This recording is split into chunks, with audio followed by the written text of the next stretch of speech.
I'm Mark. And I'm Josh. And this is Alter Ego Comics at the Movies. Today, we're talking about Ant-Man by Marvel Studios, directed by Peyton Reed, starring Paul Rudd and a bunch of other people like Michael Douglas and Evangeline Lilly.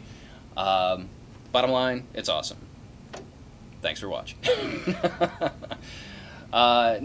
Josh has said this. He actually posted this on his Facebook page, and we shared it on the Alter Ego page. Why don't you give your 2 cents on it, because you were very eloquent. And now I'm not going to be able to remember what I said. I can't even talk. So, Ant-Man. Ant-Man is a good movie. And that's the first thing we just want to throw out there. Ant-Man was good. It's worth your time. Honestly, I can't imagine someone who would not like Ant-Man. One of our friends, when we went and saw it, took, what are his boys, like 7? 6 is the younger one, maybe? 6 and 8, I think? Yeah, younger kids. They loved it. They thought it was better than Age of Ultron. I took my 11-year-old niece over the weekend. She really liked it. My almost 16-year-old son thought it was better than Age of Ultron. Yeah. Really? Yeah. Now, of course, his 13-year-old brother did not. he really liked it, but he's like, better than Age of Ultron? No, but Ant-Man is a great example of what Marvel Comics has to do if they want to keep moving forward. They've established beyond a shadow of a doubt that they can open a blockbuster with everybody in the world in it and make $1 billion. That's not a problem. People are going to keep showing up for movies with Avengers in the title or with Robert Downey Jr. as Iron Man. But what they need to do is show that they can do more niche properties, things that they can make a movie about anything and make it actually good and worth your money. They did it with Guardians of the Galaxy, which is essentially a modern Star Wars, space opera, funny, relatable. It's got a talking tree and a raccoon, and it was one of the #1 movies of the year last year. It's just insane. They did Winter Soldier is one of the best spy movies ever, definitely one of the best modern spy movies, and Ant-Man is a lot of things. Everybody's referring to it as a heist film, a la Ocean's 11. And it is. There's a heist in it. But I think mostly it's actually a family drama. It's about relationships between parents that's incredibly relatable to anybody, If you don't want to see people robbing stuff, you can still really get into the characters involved. You've got Michael Douglas, who is competent as an actor, we'll say. It's just really, really great stuff. It's excellently executed, well scripted, paced incredibly well. The big complaint I've heard, not complaint, but a lot of people have told me, I was so excited to see Ant-Man, and then Edgar Wright went off the project. First off, we're already talking about a very small portion of the population, because the average American has no idea who Edgar Wright is. But I at least felt that there were a lot of touches that were clearly inspired by, or maybe directly from the script from Edgar Wright's stuff, especially the character, his cellmate, or his former cellmate, his roommate, buddy, Michael Cena, yeah, maybe. There are scenes when he talks and tells stories as part of the plot that are pretty much straight. Like, I would totally believe them from an episode of Spaced, which was one of Edgar Wright's TV shows on the BBC, or from the, what do they call them, the Cornetto movies, Dawn of the Dead, Shaun of the Dead, Hot Fuzz. So I think if you like Edgar Wright, yes, we're all a little upset he didn't get to make the movie, but I think this is a movie that is worth your time.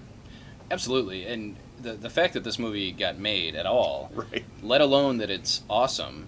Josh said good. I would say it's an awesome movie. It's one. If you're a Marvel fan, there's no excuse for not seeing this movie. Several people said, I don't care about Ant-Man. Well, go see the movie, and then maybe you will care about Ant-Man, because they make you care about Ant-Man. But where was I going with this? Brain, well, don't fail me. Another thing that we've seen is a lot of people are like, oh, well, people care about Iron Man and Captain America. They don't care about Ant-Man. I'm going to be honest with you, 15 years ago, nobody cared about Iron Man. He's at best a B-list hero. I don't care if he's a founding Avenger or not. Robert Downey Jr. in that movie made Iron Man someone people care about, and Paul Rudd and Ant-Man do the same thing. Marvel, that was a huge risk to make to make Iron Man back in 2008, because the majority of the American public and the world didn't know who Iron Man was. They knew who Spider-Man was, and Superman and Batman, but when you start, as Josh said, you start getting down to the B and C list characters, and yes, I would say Iron Man was a B list character, he's an A list character now. But the fact that this movie got made, it's been in active development for 14 years. Edgar Wright made his pitch in 2001. He was signed as a director in 2006. They showed off test footage at Comic-Con in 2012, or they announced that Edgar Wright was making it in 2006. and then it went off the rails in 2014, and you lost a bunch of the cast, and you lost the director, and everybody was holding their breath. Peyton Reed, this guy, it's Reed, right? Yeah. Has only done like romantic comedies. He hasn't. Marvel is taking a chance on film directors the way that they take a chance on writers in comics. The way that they look at an indie comic writer and go, you know what, we're going to call you up to the big leagues and let you take a crack at so and so. So it's just a complete package. It is so much fun. And as I said, it is firmly entrenched in the Marvel Universe, in the Marvel Cinematic Universe. So if you skip it, you may regret it. you want to pay attention to this. And I hope that my initial reaction after seeing the box office returns last weekend was sadness, that I expected it to make more money. But it still won the weekend, and it comparatively made about as much money as the first Captain America movie and the first Thor movie when those were released. So those of you that are viewing the media reports about doom and gloom, oh, Ant-Man had a very tiny opening, oh, Ant-Man only made X amount of dollars, it's Ant-Man. And it's going to have legs, I think. I think it absolutely will have legs. And people are going to talk about it, and people are going to go see it more than once because it's that good. So if you've been holding off for one reason or another, don't. Go see it in the theater. I think you'll be happy. Yeah, and the correlation to Cap and Thor, both those movies had significantly bigger budgets than Ant-Man. Yeah. And the other thing is, I don't actually care how much money a movie makes. I mean, yes, am I happy when a comic book movie breaks records and stuff? Of course, I love comics. I want everybody to love comics. But, Ant-Man's reviews on Rotten Tomatoes, as of this morning, I believe is at 80% fresh. That's higher than pretty much every Marvel movie except Captain America, Winter Soldier, and maybe the first Avengers. Yeah. But it's definitely higher than Age of Ultron, which I loved, and I think everybody loved. So there's nothing wrong with Ant-Man. Ant-Man, you're okay. We love you. Ain't nothing wrong with that. And hopefully, my hope is that Marvel stays the course with their planned list of film projects, because the suits may start to get cold feet for some reason and may think, do we really want to do a Doctor Strange movie? Because no one knows who the hell Doctor Strange is. And we shall see. I mean, there are a whole bunch of projects in the pipeline. Captain Marvel and Black Panther and Doctor Strange, they're all part of Marvel Phase 3.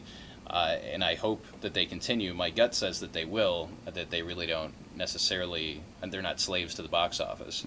And they're more about telling incredible stories, which is what Ant-Man is. And on the off chance that you don't live under a rock, stay through the credits. There are 2 sequences, one in the middle, one at the very end. They're both worth your time. Neither of them are throwaway fuzz.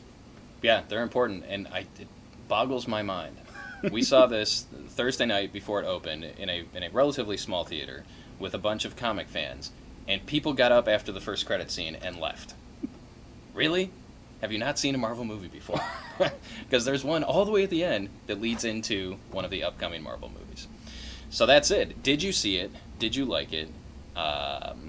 Did you not like it? Why haven't you seen it? Answer any or all of those questions in the comments below, and we will be sure to read them. Thanks for watching, and we'll see you soon.